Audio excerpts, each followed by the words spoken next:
저도 알지 못한 사이 제가 동성 결혼을 하고 있더라고요. 깜짝 놀랐어요. 얼마 전에 이제 학교에서 제가 적을 두고 있다가 퇴직을 하고 다시 국민연금으로 연금을 이제 옮기는데 거기 계속 왔는데 뭐 서류를 해오라 그러는데 그 가운데 한 가지가 혼인관계 증명을 해오래요. 혼인관계 증명을 동사무소에 가서 증명서를 떼서 그냥 갖다 줬더니만 거기 창구 직원이 깜짝 놀래요. 도대체 어떻게 된 게 주민등록에 있는 것하고 혼인관계 증명에 있는 것하고 주민등록 번호가 다르다는 거야. 이거 잘못됐으니 이거 안 된대요. 그제서야 들여다보니까 제 아내가 성별이 남자로 돼 있고요. 주민등록 번호가 남자 번호로 돼 있어요. 앞에는 제대로 되는데 뒤에 번호가 1로 시작하는 남자 번호로 돼 있더라고요. 참 황당하대요.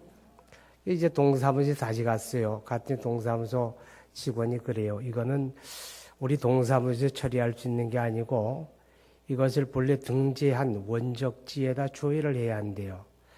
그래서 이제 강원도 평창으로 조회를 하니까 창구 직원이 그 사람도 꽤 황당한가 봐요. 그런 일이 어떻게 있냐. 하여튼 조치를 취해 주겠다. 그리고서 전화가 왔어요. 평창에서. 조치를 취했는데 내용은 이렇습니다. 그 혼인관계 증명을 새로 만들었답니다. 그게 옛날부터 있던 서류가 아니고. 그걸 만드는 과정에서 제 아내를 원적지 조회를 한 거예요. 원적지 조회를 하니까 원적지에 원적의 주민등록 번호가 남자로 되어 있는 거예요. 성별도 남자고 번호가 남자로 되어 있는 거죠. 그러니까 그대로 이제 옮겨 적은 거예요. 그래서 비싼데 제 아내가 신체 검사 받으러 오라고 통지가 왔었다는 거 아니에요. 그 다음에 이제 정정을 했는데 이게 원적인 정정이 안 돼 있었던 거죠. 그런 일이 있었습니다. 저는 절대로 동성 결혼이 아닙니다.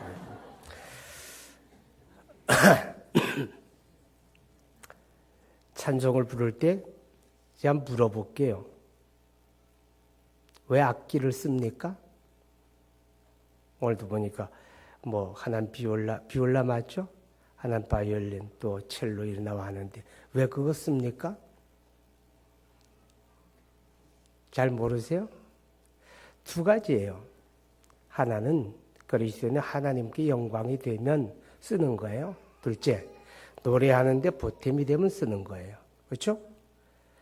자, 그럼 오늘 그걸 함으로 하나님께 영광이 된다. 그건 잘 모르겠어요. 하나님 마음이니까. 근데 분명히 찬양하고 노래하는데 도움이 되니 쓰잖아요. 그죠? 찬송하는데 박수는 왜 칠까요? 이제 구역장님들 분명히 이거 구역에서 물어볼 겁니다. 새로 나온 새 가족이. 왜 찬송할 때 박수 칩니까? 이런 물으면 그냥 치라니까 치죠. 그러죠. 그거 아니죠. 여러분, 찬송 부를 때 손뼉은 쳐도 되고 안 쳐도 되는 거 아시죠? 치고 싶으면 치시고 치기 싫으면 안 쳐도 돼요. 손뼉을 치는 사람도 잘못이 아니고 손뼉을 안 치는 사람도 잘못이 아니에요. 그러니까 누구나 다 꼭 쳐야 하느냐 그건 아니다 그 말이죠. 치기 싫으면 치지 마세요. 나도 안 칠 때가 많아요. 그럼 손뼉을 쳐야 하는 이유가 있어요. 내가 손뼉을 치면서 찬송을 하는 게 첫째 기준, 하나님께 영광이 되느냐 하는 겁니다. 하나님께 영광이 되느냐. 그럼 손뼉 치고 노래하는 게 하나님께 영광이 되고 안 되는 것하고 관계가 있는가? 어떠세요, 여러분? 관계가 없어요. 그럼 손뼉을 치는데 노래 부르는데 도움이 되는가? 두 번째 기준. 우리가 노래하는데 도움이 되는가? 어떠세요? 여러분이 박수를 치면서 노래를 하는 게 내가 즐겁다. 박수를 치면서 노래하는 게 더 좋다. 그럼 치세요. 나는 별로다. 그럼 치지 마세요. 그러니까 교회는 사이비 종교단체처럼 그냥 오로지 통일. 그거 아닙니다. 그러니까 쳐도 되고 안 쳐도 되는데 뜻이나 알고 치자고 말입니다. 하나님께 영광이 되는가? 아니면 내가 노래하는데 도움이 되는가? 아셨죠? 이렇게 얘기하고 나면 이제 힘들어지는 사람은 한 사람밖에 없어요. 자, 오늘은 이제 여담삼아 말씀을 드렸고 본론으로 들어갑니다. 자, 구역을 잘 돌봐야 돼요. 아무리 입이 그냥 까칠하고 뾰족해도요, 구역을 잘 돌아보지 못하면 아무것도 아니에요. 제가 학교에서 가르치면서 학생들에게 늘 그런 얘기했어요. 목회자는 입으로 말하는 게 아니고 목회로 말해야 한다. 아무리 입이 날카롭고 샤프하고 입이 뭐 똘똘하고 그래도 목회가 제대로 안 되면 할 말이 없는 거예요. 그렇죠? 구역장도 그래요. 구역장도. 내 믿음과 내 충성과 내 지혜와 내 능력이 무엇으로 말하느냐? 구역으로 말하는 거죠. 한 5명 맡겨줬는데 연말에 가서 보니까 3명 남았어. 그럼 구역장은 할 말이 없어야 당연한 거예요. 이해가 갑니까? 자, 구역의 역할이 뭐냐? 구역의 역할은 오늘 성경에 보면 몇 가지로 살펴보게 되는데 그 중에 하나는 하나님의 사람을 온전하게 하는 겁니다. 자, 에베소서 4장 11절 12절 보세요. 에베소서 4장 11절 12절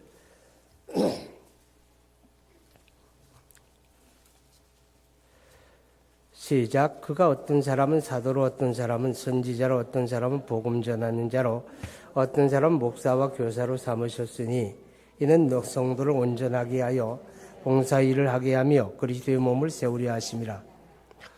자, 구역은 하나님의 사람을 온전하게 하는 데 있습니다. 온전하게라고 하는 말은 기본적으로 예수 믿고 구원받은 거듭난 사람을 전제로 합니다. 그러니까 교회 다닌다고 다 거듭난 거 아니죠. 교회 다닌다고 다 천국 가는 거 아니에요. 구원받았다는 말은 교회 다니기 때문에 구원받았다는 말이 아니라 예수 믿고 거듭났다고 말해요. 거듭난 사람이 구원받은 사람이고 거듭난 사람이 하나님의 자녀입니다. 자, 거듭났다고 해서 처음부터 다 완성된 사람은 아니에요. 어린아이죠. 어린아이니까 성장해야 합니다. 성장할 때 성장하지 못하면 부모는 속상하게 되죠. 성장하도록 부모가 잘 돌봐줘야죠. 먹을 거 먹이고 재울 때 재우고 운동할 때 운동하고 또 배울 걸 배우고 이게 부모가 돌봐주는 일이잖아요. 그죠? 그런 것처럼 구역도 내가 속한 구역원들을 잘 성장하도록 도와주는 역할을 해야 됩니다. 이렇게 도와주는 역할을 하는데 이렇게 잘 도와서 성장을 해야만 일꾼이 되는 거예요. 아시죠? 아이들은 일감이지 일꾼이 아닙니다. 일감일 뿐이죠. 그러나 장성하면 일꾼이 되는 거예요. 신앙도 그렇습니다. 어릴 때는 다 돌봐줘야 돼요. 스스로 할 수 있으면 아이가 아니잖아요. 그죠? 스스로 할 수 있으면 아이가 아니에요. 아이는 돌봄을 필요로 하는 거죠. 그러니까 성장하면 다 스스로 알아서 하게 됩니다. 일꾼은. 그래서 성장해야만 일꾼이 되어지는 거죠. 자, 그럼 우리가 어떻게 돌봅니까? 가장 중요한 게 하나님의 말씀을 잘 가르쳐 주는 겁니다. 하나님의 말씀이 하나님의 사람을 온전하게 합니다. 디모데후서 3장 17절 보세요. 디모데후서 3장 17절 16절부터 볼까요? 시작. 모든 성경은 하나님의 감동으로 된 것으로 교훈과 책망과 바르게 함과 의로 교육하기에 유익하니 이는 하나님의 사람으로 온전하게 하며 모든 선한 일을 행할 능력을 갖추게 하려 함이라. 자, 하나님의 말씀이 하나님의 사람을 온전하게 합니다. 그러기 위해서 잘 가르쳐 줘야 돼요. 교회 처음 나온 사람들이 신앙생활에 대한 게 다 불편하고 어색합니다. 하나님의 말씀 성경을 가르쳐서 양육해야 합니다. 먹여주는 것처럼 아이들 먹여주잖아요. 그죠? 꼭꼭 씹어 먹여줍니다. 먹기 싫으면 그만둬. 그래도 안 먹어요. 우리 규민이 보게 되면 작은 애는 아주 잘 먹는데 큰 애는 관심을 다른 데 두고 밥을 갖다 줘도 안 먹고 있어요. 학교 갈 시간이 됐잖아요. 초등학생이에요, 이제. 그러니까 학교 갈 시간이 됐는데 안 먹고 있어요. 그럼 어떻게 해야 돼요? 야, 먹기 싫으면 그만둬. 그럼 굶고 가는데 어쩔 수 없어요. 옆에서 엄마가 먹여줘야 돼요. 어쩔 수 없이 먹여줘야 돼요. 그래서 먹여서 보내는 거예요. 하나님의 말씀을 가르치는 것도 그렇습니다. 알아서 하겠지? 아닙니다. 그래서 구역장들이 할 수 있으면 우리가 신앙생활의 기초가 되어지는 것들을 잘 가르칠 수 있고 가르쳐서 양육해야 됩니다. 물어볼 거예요. 찬송은 왜 부를 때 손뼉 치는 거예요? 그러면 치라고 그러니까 치지? 그러면 그때부터 구역장의 권위는 땅바닥에 떨어지는 거예요. 모르거든 이렇게 대답하세요. 아, 알긴 아는데 내가 정확하게 얘기를 해주질 못하겠네. 내가 다음 주에 배워서 가르쳐 줄게. 그렇게 하세요. 아셨죠? 그래서라도 자꾸 가르쳐 줍니다. 궁금해서 묻는데 그런 걸 다 묻고 그래. 그런 건 스스로 아는 거지. 그러면 안 되는 거 아시죠? 그런 건 목사님한테 물어봐. 그래도 안 됩니다. 그러니까 반드시 내가 배워서 내가 알아서 가르쳐 드릴게요. 이렇게 하시라고 말이죠. 여러분이 모르는 건 부끄러운 거예요? 부끄럽지 않은 거예요? 부끄러운 거 아니에요. 왜냐하면 저도 모르는 게 더 많으니까. 그렇죠? 그러니까 내가 배워서 가르쳐 드리겠습니다. 이렇게 하면 돼요. 그래서 하나님의 말씀을 잘 가르쳐서 하나님의 사람을 키워내야 합니다. 온전한 사람으로. 말과 지혜가 온전하고 하나님 나라를 위해서 일꾼으로 쓰여지도록 그렇게 해야 되죠. 자, 두 번째 사역은 뭐냐? 그리스도의 복음을 전하는 겁니다. 복음 전도 잘해야 되겠죠. 그러니까 구역장님은 어떤 분인가 하면 구역장님은 사실 우리 교회에서 제일 중요한 역할이 이분들입니다. 이분들보다 더 중요한 역할이 없어요. 이분들이 교회의 생사의 권한을 가지고 있는 교회를 죽일 수도 있고 살릴 수도 있어요. 이분들이 안 움직이고 이분들이 마비가 되고 이분들이 꼼짝을 안 하면 교회는 따라서 마비가 되는 거예요. 이분들이 잘 움직여지면 교회는 활성화되는 거예요. 그러니까 그 절대적인 권한을 가진 분들이 구역장이에요. 그러니까 얼마나 중요한지 몰라요.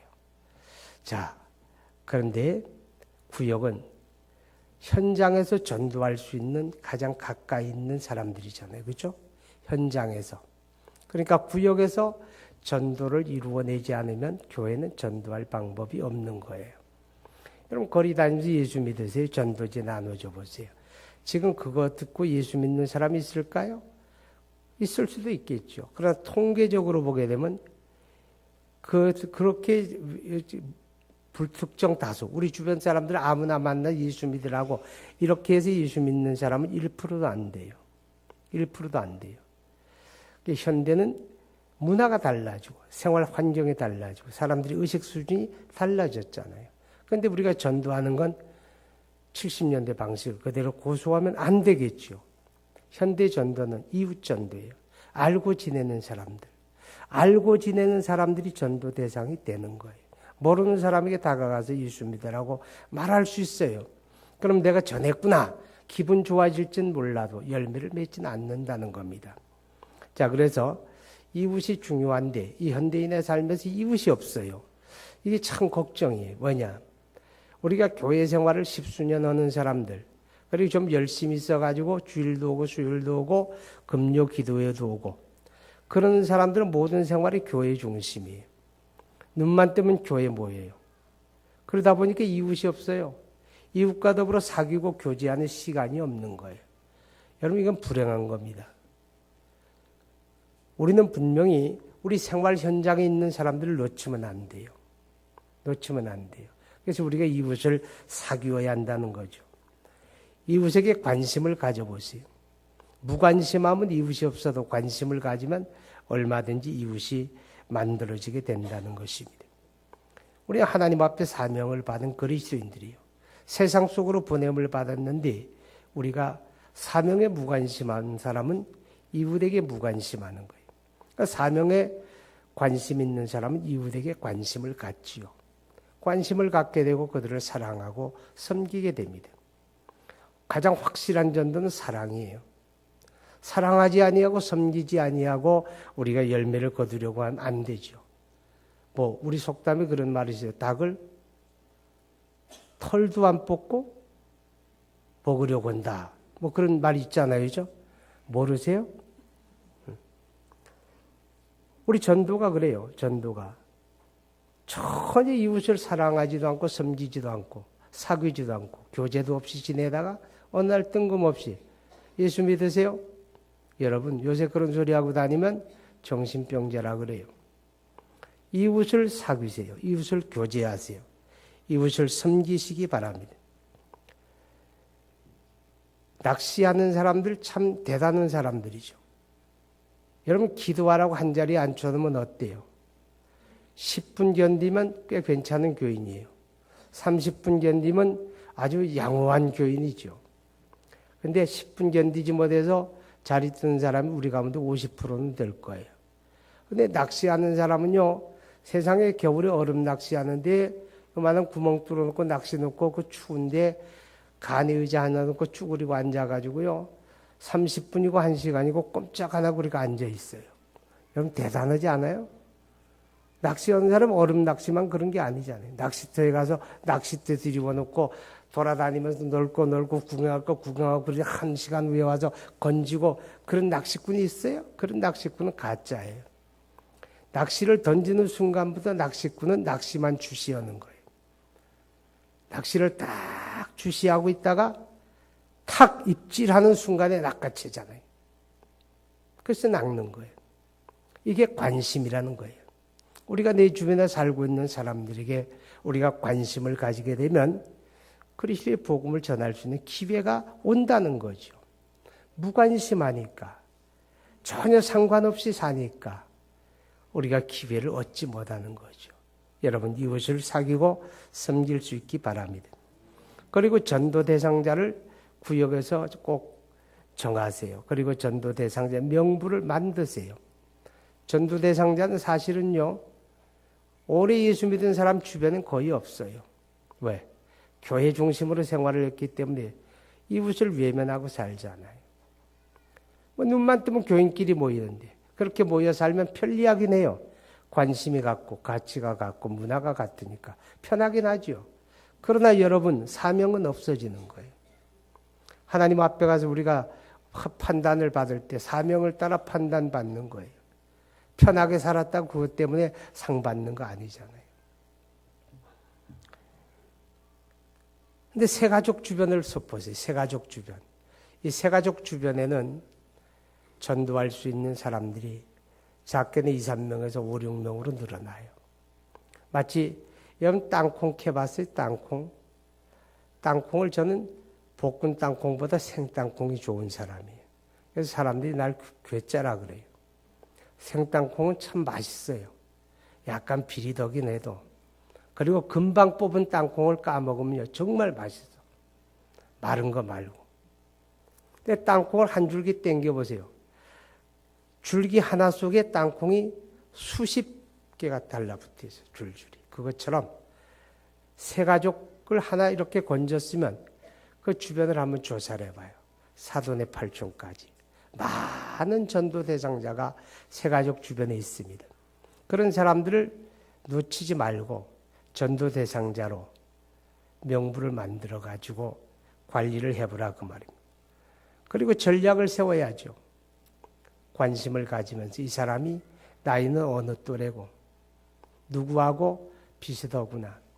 취미는 뭐고 직장은 어떤 데고 가정 형편은 어떻고 가족은 상황은 어떻고 그걸 소상하게 알고 있으면 그분에게 다가갈 수 있는 전략이라고 하는 게 세워지게 돼요. 그래서 적절한 때에 다가갈 수가 있고 우리가 교제할 수가 있다 하는 겁니다. 여러분 전도 가운데 가장 효과적인 게 뭔지 아세요? 예수 믿으세요? 그런 말은 쉽게 하지 마세요. 그러면 면역력이 생겨가지고 더 안 들어요. 제가 충청도에서 목회를 해서 아는데 충청도 사람들은 특별히 더해요. 교회 좀 나오셔야죠. 예수 믿으시면 좋겠어요. 그럼요. 안 돼요? 그럼 할 말이 있잖아요. 안 돼요? 그럼 왜 안 됩니까? 왜 싫으신데요? 뭔가 얘기를 이어갈 게 있는데 교회 좀 나오셔야죠. 그럼 예, 알았시오. 그래요. 알았시오. 아니 알았대는데 더 이상 할 말이 없어져요. 알았시오. 그리고 1년 가고 2년 가는 거예요. 자, 기억하시기 바랍니다. 전도할 때 제일 좋은 게 뭐냐?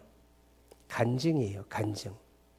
내가 예수 믿고 나서 내가 예수 믿음으로 얻어진 은혜, 예수 믿음으로 말미암는 것들에 대한 간증을 하는 거예요.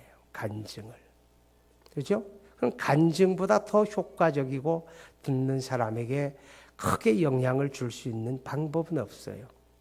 간증하세요. 항상 간증하세요. 여러분 설교를 듣고 집에 돌아가셔도 마찬가지예요. 이웃을 만나가면 교회 갔다 온 이야기 하세요. 예수 믿으라 소리 하지 마세요. 교회 나오라 소리 하지 마세요. 당분간은. 그냥 내가 들었던 걸 전해주세요. 내가 어제 교회 갔는데 우리 목사님 설교하는데 예수님을 바라보라 그러대. 그렇게 넌지시 자꾸 던져놓으세요. 그러면 사람들이 자꾸 관심을 갖게 됩니다. 그러다가 어느 순간에 우리 한번 교회 갈까? 우리 구역 모임에 한번 참석할까? 이렇게 하시라는 거죠. 그리고 전도 대상자를 바로 교회로 인도하는 것보다는 구역 모임으로 인도하는 게 효과적이에요. 예배당 가자 그러면 일단 거부감이 생겨요. 왜? 너무 생소하니까. 경험하지 않은 일이니까. 그런데 구역 모임이라고 하면 어때요? 오늘 우리 집에 한번 놀러 오세요. 차 한잔 같이 해요. 점심 같이 할까요? 왔는데 1, 2, 3, 4, 5 모여 있어요. 어색하죠. 근데 소개해 주세요. 이 사람은 누구고 어디 사는 누구 엄마고. 이 엄마 아이가 어디 초등학교 몇 학년인데 아마 그 집 아이도 같이 이렇게 자꾸 엮어보세요. 그럼 그 자리가 불편하지 않아요. 그런 자리에 한두 번 참석하다 보면 그 다음에 교회로 가자. 우리 예배당 같이 가자. 주일 예배 가자. 경험했잖아요, 여기서. 아, 예배가 뭐 별로 그렇게 어려운 거 아니네. 갈 수가 있는 거죠. 이 중간 과정을 잘 활용하라는 겁니다. 자, 그 다음에 구역이 하는 일 가운데 하나는 서로 돌아보는 일입니다. 여러분 오늘 읽은 말씀 가운데 보게 되면 24절에 서로 돌아보아 사랑과 선행을 격려하며 그랬습니다. 구역원을 잘 돌아보아야 돼요. 그러니까 구역장은 놀아도 어디서 놀아야 돼요? 자기 구역원들하고 어울리고 구역원들하고 놀아야 돼요. 자기 동네에서 놀아야 전도 대상자를 찾을 거 아니에요. 그렇죠? 자기 동네에서 놀아야 기회가 오잖아요. 그런데 구역장이 맨날 어울리는 건 다른 구역가 어울려. 편할 수는 있어요. 그러나 자기 사명은 외면하는 거예요. 그러니까 어울리되 자기 구역원들하고 더 많이 어울리고 자기 구역에서 놀아도 같이 놀으라 그 말이죠. 그래야 돌아보게 됩니다. 자, 돌아봄이 뭐예요? 관심 가지는 거예요. 돌아본다는 말은 살핀다는 말이에요. 관심을 가지고 어디 아프지 않은가? 근심은 없는가? 생활고는 없는가? 살펴보는 겁니다. 그리고 돌본다는 말은 도움을 준다는 거예요. 관심 가지고 살펴보고 적절하게 도움을 줄 수가 있는 것을 돌아본다. 그렇게 말하는 겁니다. 특별히 구역에서 질병의 문제, 또 결혼하고 장래하고 애경사 문제에 도움이 필요할 때 도움을 꼭 주세요. 구역장이. 그럼 갑자기 아이가 뭐 병원에 입원했다. 그러게 되면 어때요? 입원하면 혼자 입원하는 게 아니잖아요. 엄마도 같이 가 돌봐야 돼요. 그럼 남겨진 가족 어떻게 할 건가? 구역에서 어떻게 도움을 줄까? 반에서 어떻게 도움을 줄까? 서로 의논하고 서로 책임 있게 돌아가면서 협력해봐요. 그러면 안 믿는 사람들도 그 모습이 굉장히 부러워지게 됩니다. 이것이 돌아본다는 뜻이죠. 돌본다는 건 어울린다는 말과도 같아요. 신앙생활을 혼자 하는 거 아니에요. 지체는 혼자 있는 게 아니잖아요. 그렇죠? 어울리는 거예요. 그러니까 어울리지 않는다는 말은 어떻게 보게 되면 이기적이란 얘기예요. 개인주의가 팽배한 시대라고 하는데 개인주의는 이기주의의 결과죠. 여러분 이기적인 삶은요. 기독교인의 삶이 아닙니다. 기독교인의 삶은 어울리고 나누는 삶이잖아요. 그러니까 돌아본다는 건 서로 어울리고 서로 나눔이 있는 삶을 말합니다. 특별히 시험당하는 사람들, 낙심하는 사람들 외면하지 마세요. 자주자주 찾아보고 전화해보고 문자도 보내보고 그래서 위에서 기도도 하고 당신에게 우리가 관심을 가지고 있다고 하는 걸 알려주는 게 필요합니다. 여러분 신앙생활 하다 보면 항상 올라가는 것만 있는 건 아니에요. 슬럼프라고 하는 게 있잖아요. 때로는 괜히 예배당 가기 싫을 때가 있어요. 그럴 때 주저앉아 있잖아요. 그런데 방치하게 되면요. 그 일으키는데 오래 갑니다. 일으키는데 오래 가요. 그런데 그때그때 조치를 취하고 권면해주고 우리 그러지 말고 같이 기도하자. 힘들 때일수록 우리가 같이 연합해야 돼. 그래서 이렇게 주게 되면 중단 없이 신앙생활이 잘 되어가는 것입니다. 그래서 잘 돌아보라고 하는 겁니다. 자, 그 다음에 구역이 하는 일 가운데 하나는 격려하는 겁니다. 사랑과 선행을 격려하며 그랬습니다. 사랑과 선행을. 사랑을 격려해야 돼요. 신앙생활은 사랑이잖아요. 그죠? 하나님 사랑하고 이웃 사랑하라. 마태복음 22장 37절 이하에 그렇게 말씀을 해요. 사랑하는 겁니다. 우리 이웃 사랑한다고 하는데 정말 사랑하는가? 이 사순절 기간인데 어떠세요? 우리 눈에 어려운 사람들이 눈에 보여져야 돼요. 우리 저 잠실 지역에서 세모년가 생활고를 이기지 못해서 자살한 사건이 있었잖아요. 여러분 그거요 굉장히 충격적인 겁니다. 우리가 지역에서 살펴보았다면 틀림없이 그 주변에 그리스도인들이 충분히 있을 거예요. 우리가 그들을 알 수만 있었다면 그들이 교회만 나와도 도움의 손길이 있잖아요. 어디 호소할 자리만 있으면 내 사연을 들어줄 사람만 있으면 죽을 필요는 없을 거 아니에요. 그 지역에 있는 그리스도인들의 문제예요. 그 지역에 있는 교회들의 문제라고 하나님의 경고장을 주시는 거예요. 여러분 사랑과 선행을 격려하는 거, 자기 중심으로 사는 거, 하나님 앞에 가면요 아무것도 아니에요. 이기적으로 살았던 삶이 하나님 앞에 평가받을 게 뭐가 있겠어요. 우리 주님은 말씀하죠. 여기 있는 어린 소자에게 주의 이름으로 냉수 한 그릇을 주어도 하늘에서 결코 상을 잃지 않는다. 그렇게 말씀을 하셨습니다. 그 다음에 선행을 격려해야 합니다. 선행은 주님의 기쁨을 말해요. 주님의 기쁨. 에베소 5장 10절에 주를 기쁘시게 할 것이 무엇인가 시험해 보라 그랬어요. 우리가 하나님 앞에 헌금 드리는 거 하나님의 기쁨 되기 때문에 드리는 거예요. 하나님을 찬송하는 거, 구제하고 봉사하고 전도하는 거, 이게 다 뭐예요? 하나님의 기쁨이에요. 그게 선행이에요. 그럼 서로 격려하는 거예요. 구역에서. 우리 하나님 앞에 헌금은 어떻게 드릴까? 우리 전도 어떻게 할까? 왜 하나님의 기쁨이니까 우리 자꾸 격려해야 돼요. 우리가 어떻게 구제하고. 그래서 우리가 선행을 자꾸 격려하면 서로 상승 효과가 있잖아요. 같이 어울리면서. 격려하는 사람들과 어울리면 함께 닮아가는 거예요. 그 다음에 25절을 보니까 모이기를 패하는 어떤 사람들의 습관과 같이 하지 말고 그랬어요. 이 말은 우리가 격려하는 것 가운데 사랑을 격려하고 선행을 격려하고 모이기를 격려하라 그런 뜻입니다. 모이기를. 우리 주일 예배 잘 모여야 주죠. 주일 예배 잘 모이세요. 주일 예배 잘 모이는데 잘 모이기 어려운 사람들이 있어요. 현대인의 생활은 단순하지가 않아요. 과거의 농경사회는 생활이 단순합니다. 문화가 단순하고 다 같은 시간에 눈 뜨고 일어나고 다 같은 시간에 일하고 다 같은 시간에 잠자리에 들어요. 근데 지금은 어때요? 아주 다원화되어 있어요. 생활 환경이 전부 달라요. 아침에 퇴근하는 사람도 있어요. 낮에 출근하는 사람도 있어요. 그렇잖아요? 다양하거든요. 그러니까 모든 사람을 대할 때 똑같은 기준으로 이야기하면 안 돼요. 넌 왜 나처럼 안 하냐고. 여러분, 하나님의 말씀의 가르침이 아니라면 절대적인 건 하나도 없어요. 다양하지만 여러 가지 형편들이 있지만 그럼에도 불구하고 그런 가운데서 우리 최선을 다하자. 그런 가운데서도 우리 한번 잘 모이자, 예배 잘 드려보자, 이렇게 자꾸 격려하라는 겁니다. 우리 남자 교인들은 특별히 이제 정말 직장 생활에 열심히 성실히 잘해야 돼요. 물론 남자들만 아니죠. 여성들도 다 똑같이 사회생활 하니까 성실하게 사회생활 해야 돼요. 그러다 보면 수요 기도에 올 수 있나요? 어려워요. 근데 또 제가 수요일날 꼭 성경 공부를 해요. 수요일날. 그러니까 모일 시간이 거의 없잖아요. 주일밖에는. 그래서 남자 교인들이 일꾼이 잘 안 되는 거예요.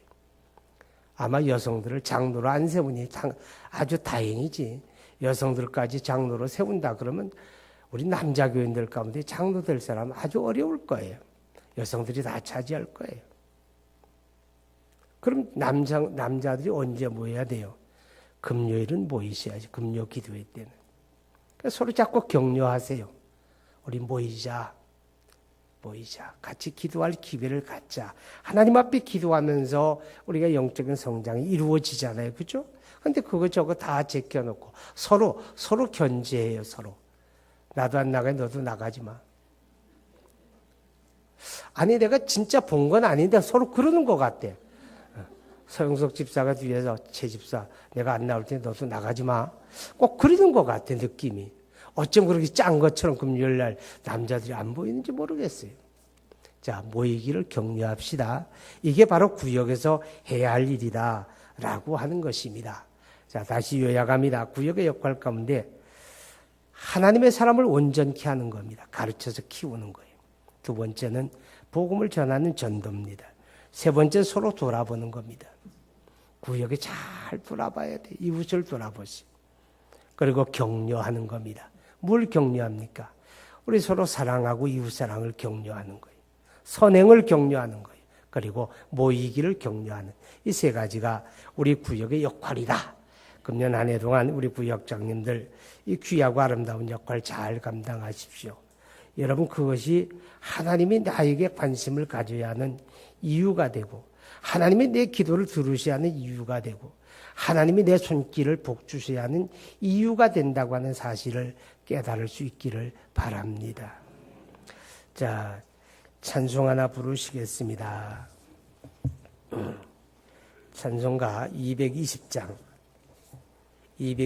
찬송 부르고 기도하는 시간 갖겠습니다.